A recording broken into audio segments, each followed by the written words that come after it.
Cougar Village 1 High Team 3, and we are doing the intoxication case study. How should the RA have handled the situation? Well, first of all, the RA should not have attended the party at all, especially not in our own residence hall or even on campus because of the fishbowl concept.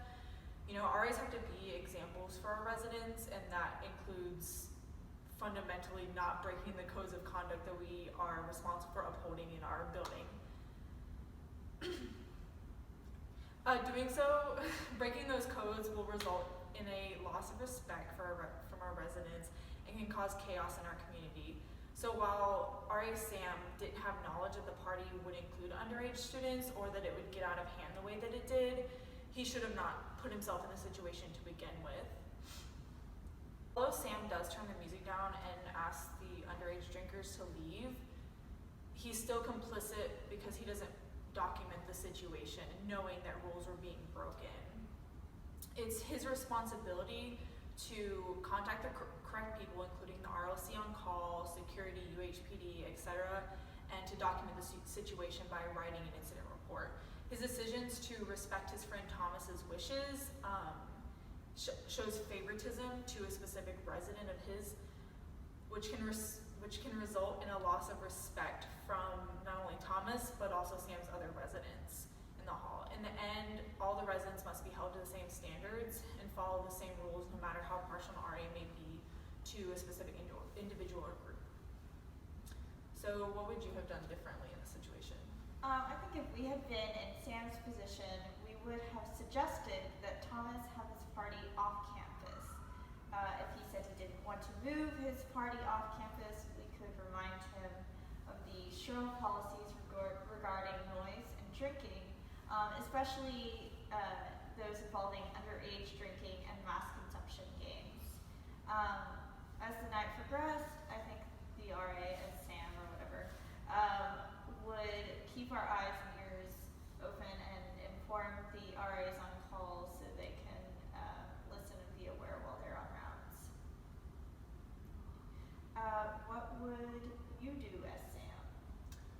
As an RLC, I would make sure to meet with Sam as soon as possible, to have a one-on-one and just let him know that what was happening, that we knew that he had taken part of the situation, and we would do our best to hear what information he gathered from that night, and we would try to have an SRA there, but put more emphasis on trying to make sure that this was handled promptly, because if we had an RA that was just allowing things like this to happen in our facilities, we wouldn't want that to continue.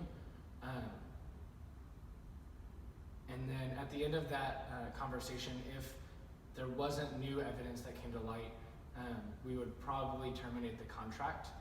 But even up until that point, we would have had a temporary probation, just to make sure that in the meantime, there wasn't any new decisions or anything that happened from Sam, because obviously he's doing things he shouldn't be. Specifically, he broke part of the code of conduct 3.1, aiding and abetting, which he might not have actually provided the alcohol for the minors, but he was in the room with drinking and drinking himself while there were minors in the room. He was complicity with the same thing, 3.2. 3.17, mental or bodily harm, while he might not have been there when people were drinking to the point of almost passing out. He allowed a situation to continue in which it got to that point for two residents. 3.24, public intoxication, same thing with those two residents. 3.27, unauthorized use of alcoholic beverages, specifically the minors. 3.34A, the violation of res hall policies consuming alcohol, group consumption, bulk, and also the mass consumption games all broke that rule. And 3.34J, having multiple guests in the same room. So after listing out all of these things to him and understanding what he gathered from that at night, we would have a good conversation. But at the end, unless something new came up, we would probably terminate that contract. How is the fishbowl concept portrayed in this incident, though? Well, even though RA Sam made an effort to turn down the music and get the underage drinkers to leave, when he failed to make sure the participants kept the music down and failed to write the incident report and just report that event immediately for the underage drinkers. The residents might have gotten the impression that the RA did not care about these violations and rules as long as the RA was not present or aware of like what was happening or who was present in the party. Also, by being present during the party himself, residents may have gotten the impression that Sam did not approve of that did approve of this behavior and was participating as well. Honestly, in the future, if Sam does not get fired after this meeting with RLC and the SRA, he will lose respect from his residents, like Cassandra, who reported herself, who had to because she thought that her RA would not do that. Additionally, Sam himself disrespected his position as a student leader, as a role model to his residents and his co-workers, which will potentially cause students and residents to not take RA jobs seriously and undermine SHRO and UH policies as well.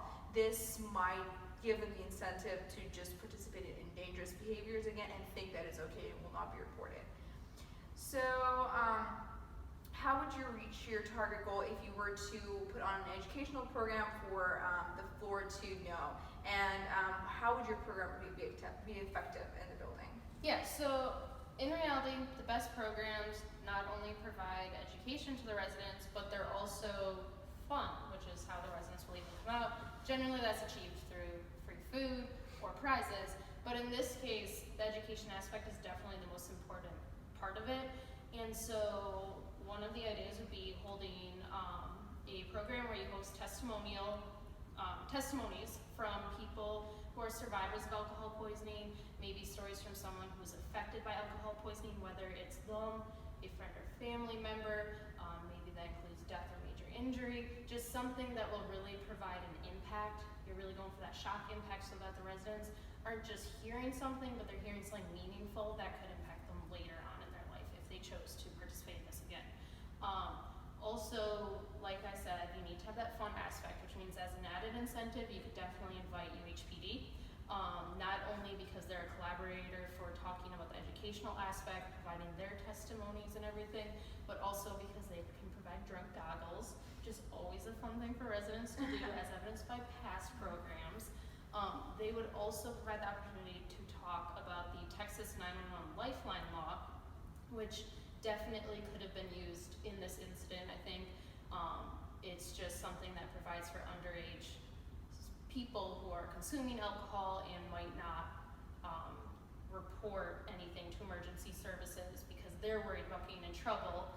And so sharing information about how they wouldn't get in trouble if they just need to save their friend is definitely something we need to get out there. Another aspect to this program is that not only is it supposed to be a fun educational event, but the residents of the building who were at the party would definitely need to be required to attend an event like this because it is educational, and so it will kind of be a form of punishment. They need to hear about these kind of things. And that's our presentation for the intoxication case study. Thank you.